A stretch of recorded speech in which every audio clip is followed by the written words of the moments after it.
Everything here is being live streamed, so we're on camera. First one up is 911. Rob, how are you? Good, yourself? Good, thank you.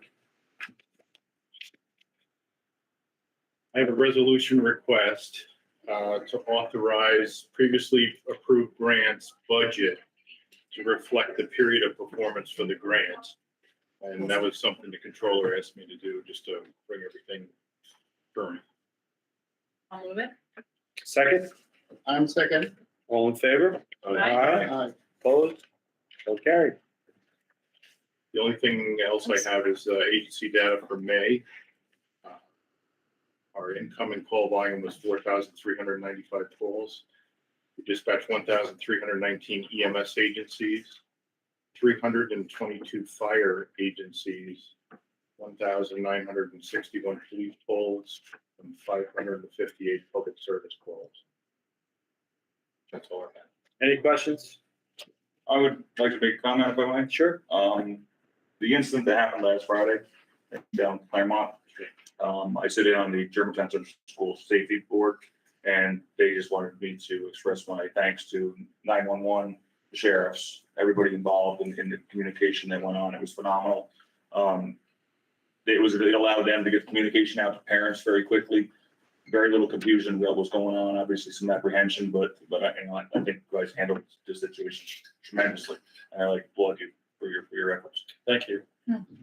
Thank you. Probation? Hi, everyone. Hello? Two resolution requests. They're kind of tied together. They're for a grant and a supplemental grant from DCJS. One is for $37,500. The second is for $22,500. And it's under the title of Rural Communities of Practice, Phase 3. And the second one is a supplement of that. Basically, with this grant, we are planning on contracting with the youth clubhouses of Mental Health Association to provide what we're going to call as like an advocate or an engagement specialist to help families and youth they might have to engage in services. Because that's been our biggest obstacle, is actually getting the families and the youth to participate in programs that might help them. So this would kind of be a person that's in the community with a community-based organization.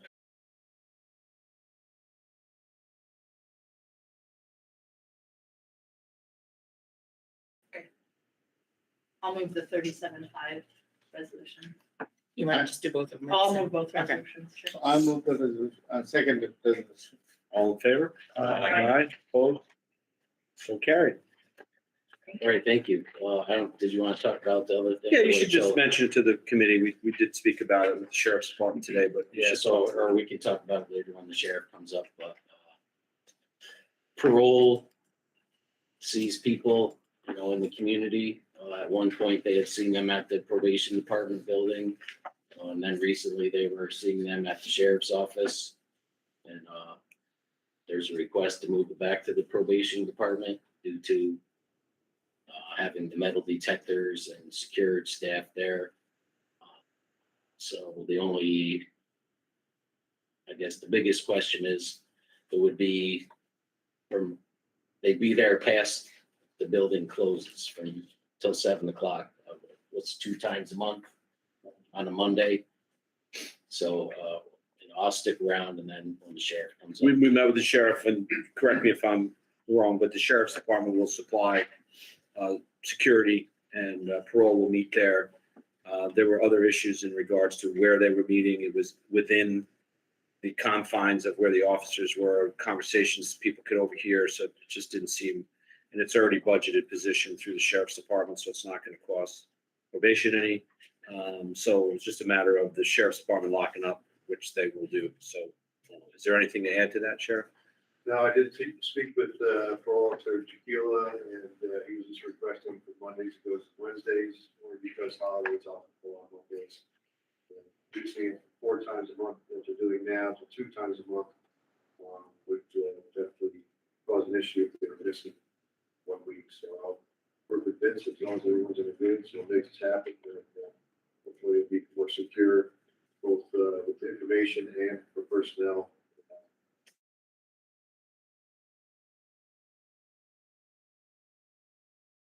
And Yeah, they used to meet there before, but for whatever reason, it's moved around, so. thank you. Thanks. Public defender? How are you, Shane? Well, afternoon. I have one resolution request. Granting permission to the chairman of Columbia County Board of Supervisors to sign the yearly contract with the New York State Defenders Association for the case management system utilized by the Columbia County Public Defender's Office.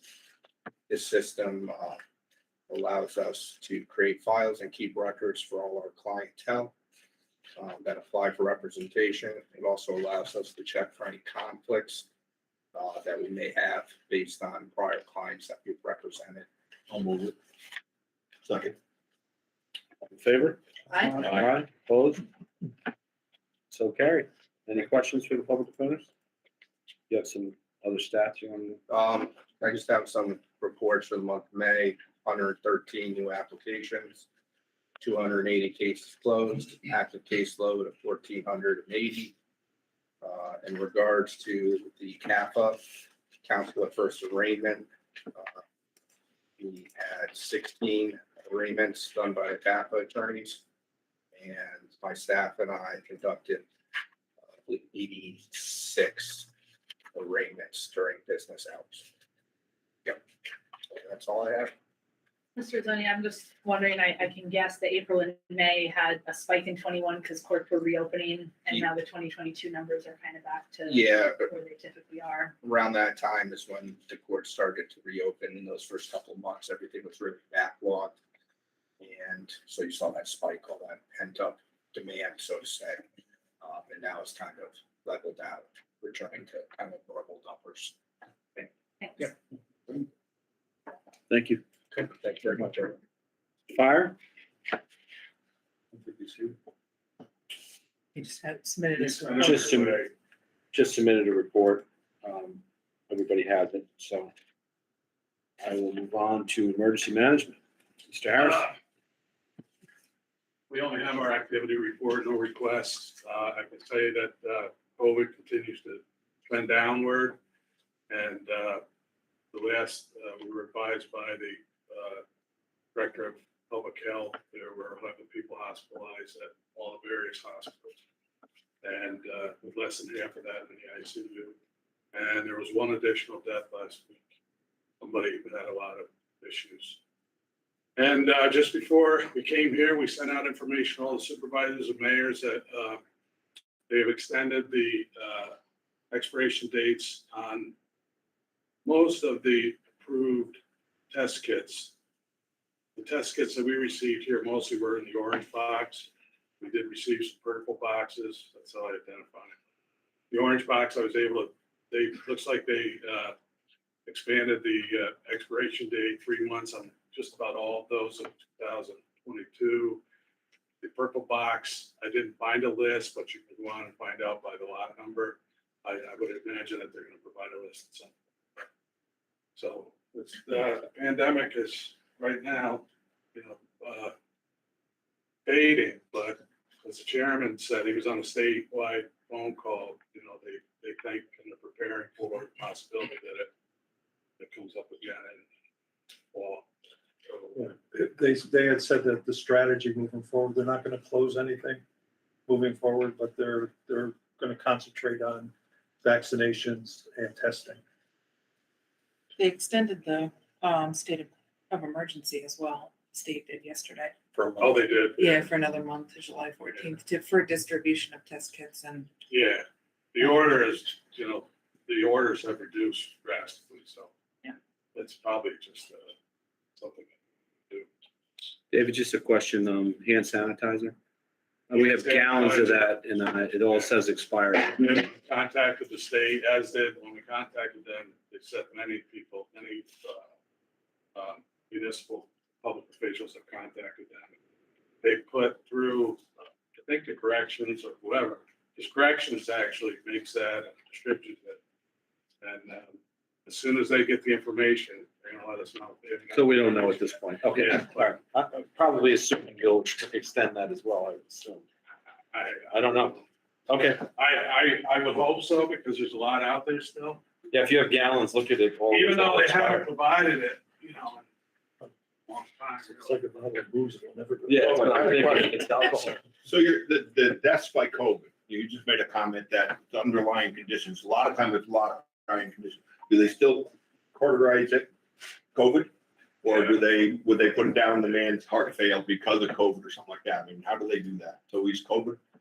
Yeah, how they do that, my information I get from Jack Matt, and also my position, so I sit on the Board of Health, is that if you have COVID, if you tested positive with COVID and you die while you have COVID, then they do count you as dying.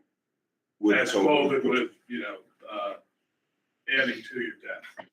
And obviously, many people, especially in our county, people who have passed away have had other issues, Underlying serious other conditions, issues. yeah. Right. Many of them have been over a certain age, have been senior citizens. I just wondered if they, Yeah, if they kind of look at it more in depth, or they just say, okay, they had COVID. So if you have COVID and you die of a heart attack, they can include you in the COVID. Okay. That's my understanding. Any other questions? Thank you. Sheriff?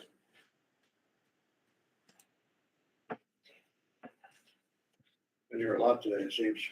Yeah, I've seen you a few times. Afternoon, everyone. Well, Just seeking authorization to fill a vacant budgeted position for full-time correction based on a resignation on earlier this year, May 14th. I'll move that. I'm seconding it. All in favor? Aye. Opposed? I just have a quick question. It says that an executive session is needed for that resolution. No, it's for something else. Okay. And then we just have our out-of-county inmate report. As you can see, we've surpassed our last year's sum by quite a bit already. Because COVID was part of that last year. We're up to $31,815 in revenues in our facility. Greene County is a major contributor to that. We're housing some of the female population from Greene County. And we've been working with the Marshal Service as well. So it's good that we've reformulated our friendship with Greene County and started getting that revenue back into Columbia County. Any questions on that? Sheriff, even with the new jail over there, they're still sending. Yeah, we have a linear jail system, which is one of the last in the state. So we are able to keep more people separated than their facility. What they did.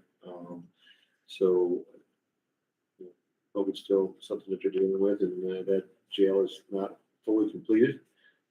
So we're lucky to have the 135 beds that we have, and we have a lot of extra rooms. So hopefully we'll be boarding more out for more counties.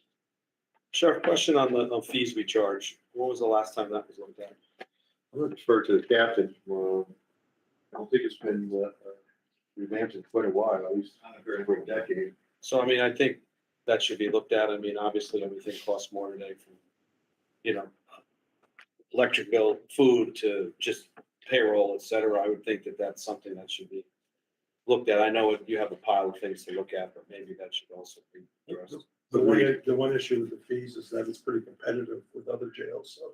Okay, so maybe it's where it can be, but We'll take a look. yeah, when you have a moment. Are there any other questions for the sheriff? So that's the last committee that we have, but we do need to go into executive session for contractual employee issues with the sheriff. So if everybody would leave except for Jim, if you could stay, please. Thank you, everybody. I'll make a motion to go into executive session. Second. All in favor? Aye. Opposed? Cameron, can you let us know when you're set?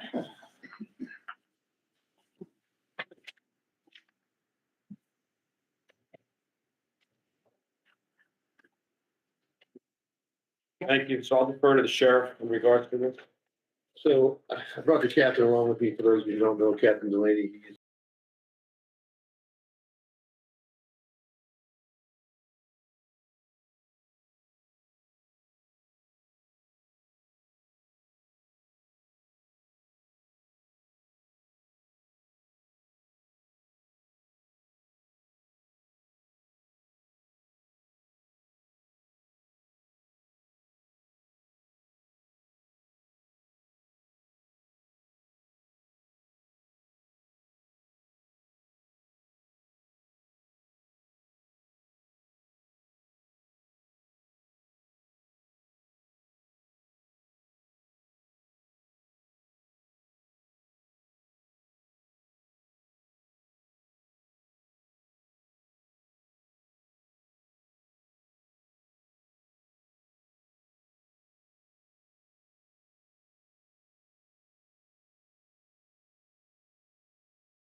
things. I know, I can't stand that. I would rather be in person. First, I want to talk to you about the website. You all received a notice telling you that the website has been put up, and we're very happy about that, very proud of it. And the folks that really deserve a great deal of credit, and I want to mention this tonight publicly, even though it's already been talked about, somebody, Sherry Franks and Don Meltz. This is really a fabulous tool that as time goes by will be more and more important to us. It has implications for tourism, for economic development, for the upcoming 250th celebration. It's a wonderful thing, and it will be constantly, or periodically at least, updated. It's not something that's just going to be static and left there. But we could not have done it, especially without Don Meltz, who really knows, as was just discussed with the Board of Elections, understands GPS stuff, understands that technology. And that is not something that everybody knows, and I can assure you that Bill Vetter doesn't know. So he really, the chairman of the Board of Supervisors was very kind to us, and the Historians Organization of Columbia County by providing us assistance from Sherry Franks and Don Meltz. And I'm very grateful to Matt, and I'm very grateful to all of you for doing that as well. So thank you. If you haven't looked at the website, go take a look at it. Congratulations. Pardon me? Congratulations. It really looks great. You know, we worked on that for a couple of years, and it's not done, it's not finished, but just to get it going, really was a Herculean task. So very happy about that. It took us 7 or 8 years to hire somebody like Don to be able to do those things. You know, And you know, if you ever didn't think that was important, that's an example of how important it truly is. You know, that and the Board of Elections stuff. Can you imagine going to tell somebody, you know, you always thought you lived in Pittsburgh, but you don't. You know how that goes over? Not well. So, or maybe it does. But, you know, the graphics are great, and Sherry really manipulated a lot of things and pictures and stuff. It really worked out very well. So I'm very happy. The 250th anniversary, and I'm going to run both items 2 and 3 kind of end up together. As of last month, I believe the committee is fully formed, and we're back now to having in-person meetings. So I intend, and I know summer months are not always big months for committee meetings, but I believe we're going to have a meeting in the month of July. Whether people want to show up or not, I don't know. We had a discussion earlier on with Ron Knott. The historians meet on a Sunday afternoon at 3 o'clock. If I can sit through a historians meeting on Sunday afternoon at 3 o'clock, then we can all come down here and have a meeting in person. We are working on things for the 250th anniversary, and I need to get it together before it becomes time to start talking about next year's budget, which is certainly a component. And I want to thank the chairman of the Board of Supervisors and the controller that put some money in this year's budget towards the 250th anniversary. We're going to try to flesh that out before budget time is concluded for this coming year. One of the important things that I want to do as part of the 250th anniversary is something about a local school curriculum. In the state of New York, children in social studies are supposed to have local history at the 4th grade, 7th grade, and 11th grade. So what I did in January, anticipating this 250th anniversary, and I tried this in my test with the Devon Crane Central School District, which is where I live. I went to the school district, talked to the superintendent. She gave me to the assistant superintendent in charge of curriculum. He said, Bill, this is a fabulous idea. I said, I want to craft a curriculum that is specific to our community. And I want it broken down by school district. Remember, at the time of the American Revolution, there was no Columbia County. There was an Albany County from a governmental standpoint. Most of the towns, as a town, many of them didn't exist. You were 1832, I think. 33. You know, Austerlitz was later. So these towns kind of came into being, and they were chopped up from other places. And so I kind of looked at it from a school district standpoint because it encompasses a geographic area. So I spoke to them, and they were very enthusiastic. I got a great response from the curriculum people. They then in turn went to their social studies people, and they got back to me and said, we'd love to do this, Mr. Vetter. We'd love to have a local curriculum that we will start to incorporate. And of course, the curriculum for a 4th grader is different than a 7th grader, that is different than an 11th grader. And they said, but what we have to tell you, Mr. Vetter, is that the The curriculum, you need to do the work is what it boils down to. If you do the work and bring it to us and give it to us, we'll disseminate it to our social studies teachers or the classroom teacher that teaches social studies. They only have a budget of $35 million. I know, you can't expect them. 42 You million. have a number of retired teachers on your. Ron? What, Bill? I- I- Pick the song. I'm sorry. I lost track. So, Few 2% in there. that's, yeah, I know, you think, so, and literally, I was kind of the subject of an inquisition. Are you really gonna come through with this? And I started to think to myself, that those very same things, Ron, but you guys can't do that. And they said, our biggest concern is that we'll agree to do this, and you won't come through. And I said, okay. So what I decided to do, with your help and your continued help, is I'm gonna run a test program. I have a little money, my budget is kind of a disaster. I have no idea what I make as a county historian. I obviously don't do it for the salary. I have never understood it. And the controller finally sat me down and gave me a little lecture about it. And for those that know me well enough, they'll say that rules that I never got along. And so Isn't that the peanut line? what? Your line was the peanut line. What's that? Peanuts. Peanuts, right. Paid peanuts. Faded peanuts. Right. So anyhow, I got permission to hire someone. It's a small amount of money in my budget. I need a little more money to finish this job. I have a person, his name is Tom Shannon. He's currently the Germantown historian. He has some history of writing and researching and has agreed to do this. You don't get paid a lot of money in this position. I think it's $14 or $17 an hour. He currently works 10 or 15 hours a week. I would like to transfer some money so that we have enough money to pay him through the balance of calendar year 2022, which mathematically works out to about $4,500. What do I want to do and why do I want to do it? I committed to the Ichabod Crane Central School District that my plan would be that I would come to them in September with an outline of what the syllabus would look like for each of the 3 grades. Assuming that the 4th, 7th, and 11th grade.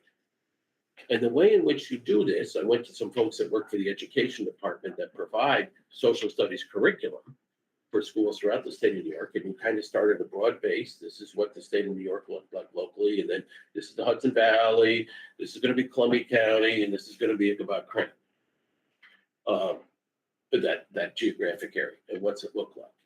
And so what we're also doing, so that's my goal, to give them this outline that they can have by September.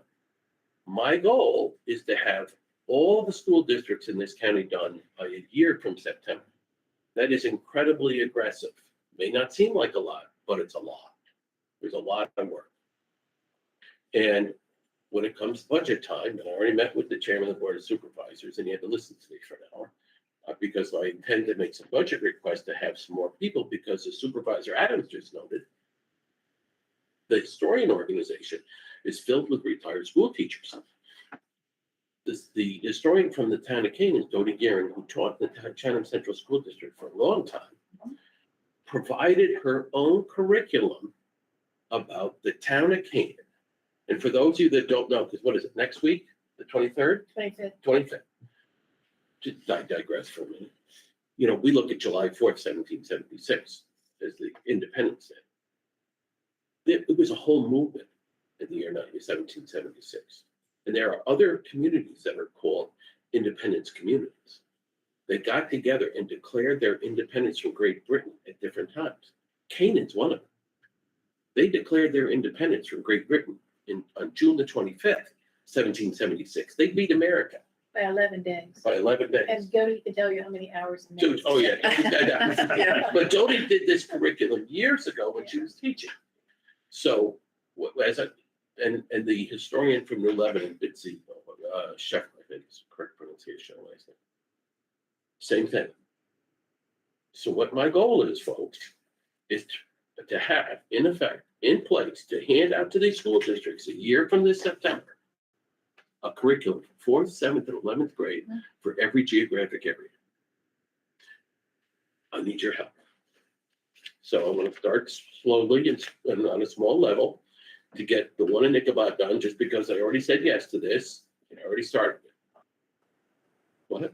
What'd he say? You got some money? You got some money? I'm gonna pass it around. He was good. I'll ask for money. Don't you tell me. Listen, Bill, they just approved a $43.8 million budget. Last year is 42, so Yeah. they're doing 1.8 million.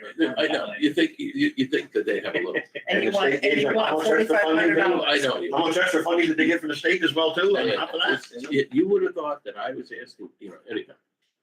And so, I'd like that. I want to tell you how we're approaching this curriculum, so everybody knows. Are there 6 of them? Is it 6 school districts? I think it's, Ichabod, it's Chatham, Lebanon, Taconic Hills, Hudson, Germantown. Okay. And then there's a little bit of Pine, there's a little bit. goes Yeah, I back and just forth. want to make That's sure. what, so that's, 6 different curriculums. right. But a lot of them, there's some overlap, but I'll give you an example of what's come out of this already. In the American Revolution, and you'll see these markers around here. Colonel Knox, he was then Colonel Knox before he was General Knox. Excuse me, do you want me to start? Colonel Knox, who was then General Knox, took in the middle of December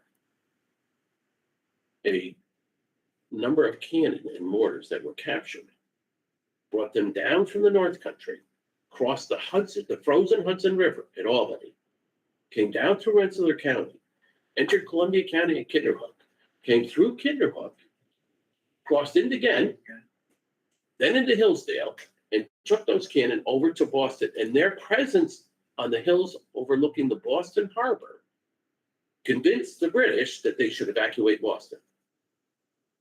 That was a Herculean task. It's the Knox Trail. The Knox Trail, which erroneously at one time was thought to go through Chlorbeck. In fact, there's still a marker down there that says it went through there. It did not.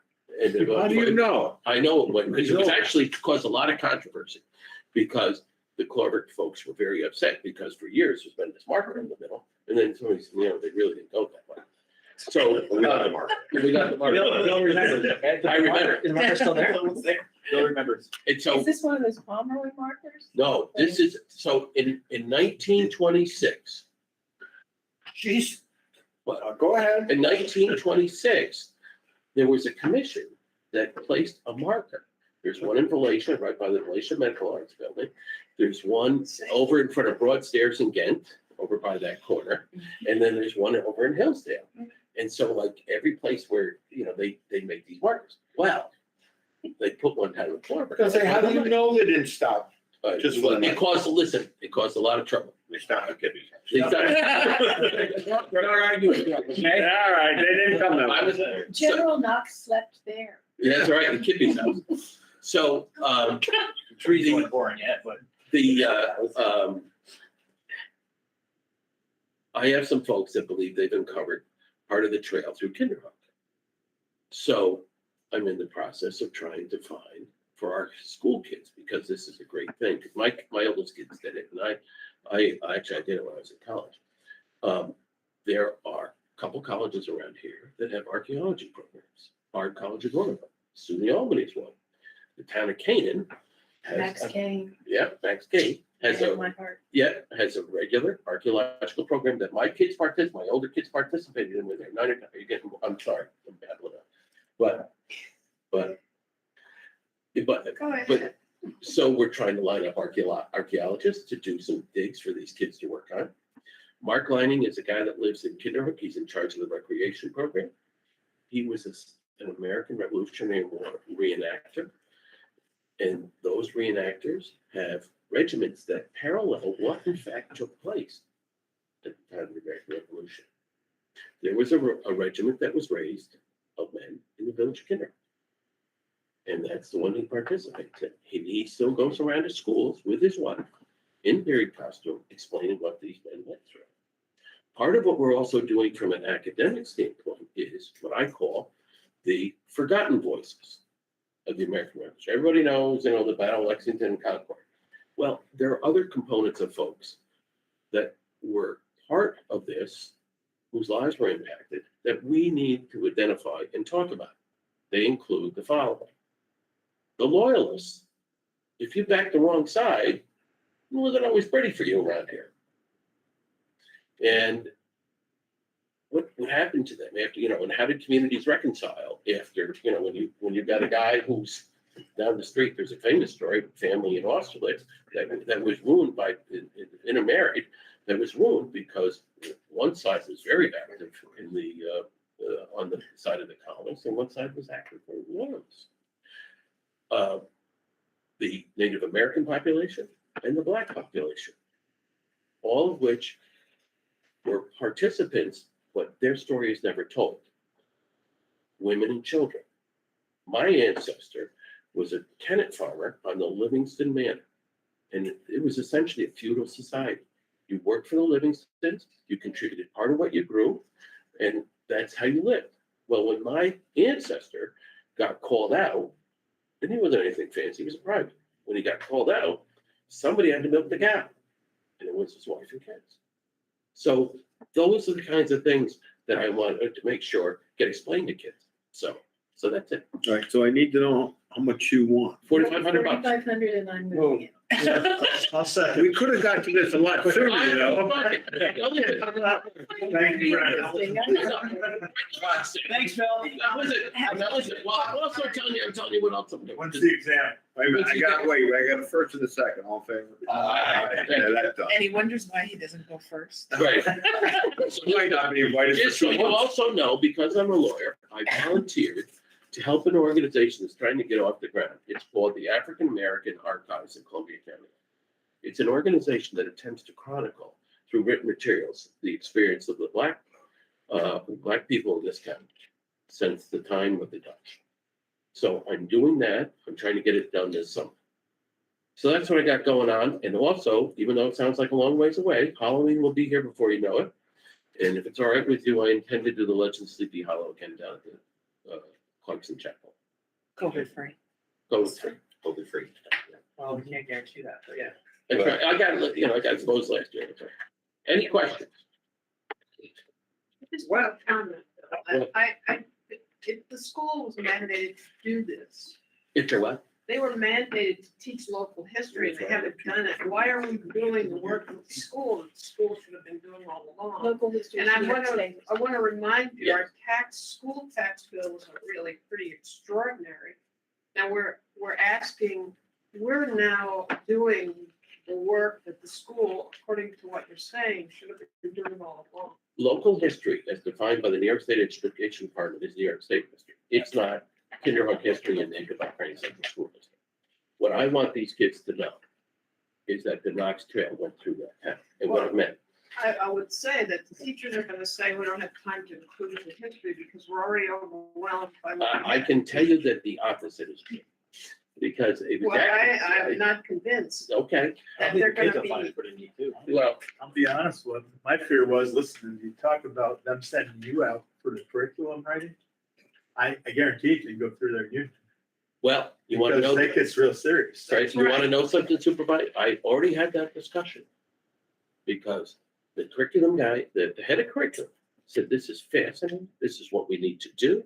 It's interactive with the community. And me doing, and then you know what he said to me? But I said, Mr. Better, we do have some teachers that might say, hey, my God, man. And I said, that's fine. I'll go to the school board.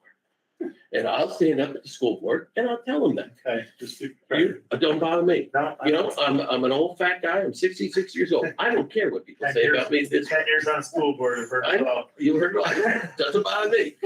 And the hose deal. Good time to remind everybody, that, we fund their, school resource You're officers 66. and, I'm 66. You got a 4-year-old son? I got a 4-year-old son.